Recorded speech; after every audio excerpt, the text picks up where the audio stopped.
Hello বন্ধুরা, good evening, happy Sunday. আজকে আমরা একটু ঘুরঘুর করতে বেরিয়েছিলাম। বেশি দূর যাইনি। এই প্রতি রবিবার এলেই আমার ছেলের একটাই বায়না, আমি প্লেগ্রাউন্ডে যাব, আমি পার্কে যাব। তাই অগত্যা ওকে নিয়ে ঘুরতে বেরিয়ে গেছি। তা এখন যাচ্ছি, ভাবলাম একটু যখন ঘুরতেই বেরিয়েছি তো তোমাদের সাথে এটা শেয়ার করা যাক। তাই চলো কোথায় যাচ্ছি দেখাই। বজবজে আমাদের এইখানে খুব ভালো একটা বাচ্চাদের জন্য পার্ক করেছে। বেশি কিছু নেই, অল্প, তাও। তা চলো ঘুরে আসি। তা প্রায় চলেই এসছি আমরা, বেশি দূর আর বাকি নেই। যাচ্ছি এখন। আর ও কত রকম গান করতে করতে যাচ্ছে। হ্যাঁ, খুব আনন্দ। মানে রবিবার সকালবেলা থেকেই শুরু করে, ও মামা যাবে তো, ও মামা যাবে তো। তাই হাজার শরীর খারাপ থাকলেও ওকে নিয়ে একটুখানি বেরোতেই হয়। আর কাল থেকে তো বেচারি স্কুল খুলে যাচ্ছে, পড়ার প্রচণ্ড চাপ, আর সেরকম বেরোতেও পারবে না।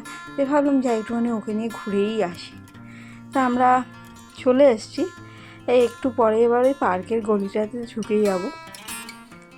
ও তো মানে দূর থেকে দেখেই লাফাচ্ছে, এই চলে এসছি, এই চলে এসছি, লাফালাফি করছে। আর সেরকম মানে গত রবিবার একটু ভিড় ছিল, তাই এই রবিবার দেখলাম সেরকম তুলনামূলক ভিড় নেই, দু একটা বাচ্চা ছিল। হ্যাঁ, তা দূর থেকে দেখতে পেয়েছে, ওই মা ওই দেখো প্লেগ্রাউন্ডে চলে এসছি। বলি চলো, আর কি কিছুক্ষণ উৎপাত করবে। এই যে আমরা চলে এসেছি পার্কে। এবার বাবু গাড়ি থেকে নেমে দৌড় দেবে।